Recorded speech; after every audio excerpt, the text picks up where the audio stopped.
Now, I want to spend a few minutes specifically on chart selection because it's generally one of the most consequential decisions in the data storytelling process and one of the most consistently made incorrectly.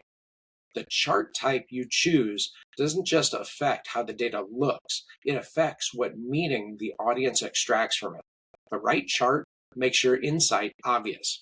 The wrong chart makes your audience work to find an insight that may not even be there. So here's the most important rules.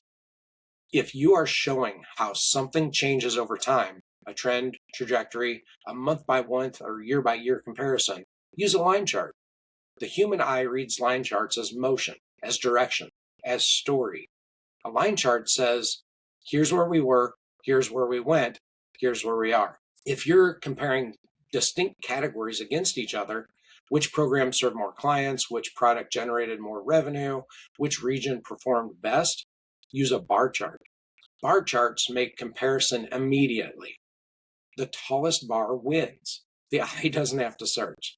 If you want to show part to whole relationships, what percentages of our budget goes to each program, how our revenue breaks down by source, a stacked bar chart or a simple percentage breakdown often works better than a pie chart. Pie charts are visually intuitive, but notoriously bad at helping people accurately compare slices of similar sizes. When two slices are close to each other, the eye can't distinguish them reliably. Bar charts almost always communicate the same information more clearly. And if you want to show performance against a goal, and for most KPI reporting, this is exactly what you want, a simple gauge or a comparison bar with the target line is more instantly readable than a table of numbers.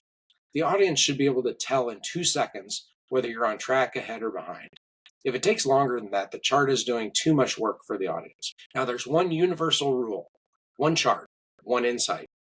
If you're trying to show 3 different things in a single chart, you're showing none of them clearly.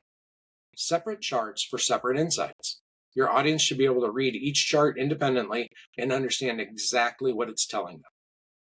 Now, let's make this actionable. This is the segment I think about most often when I work with organizations on their reporting and communication, because it's where the biggest gap almost always lives.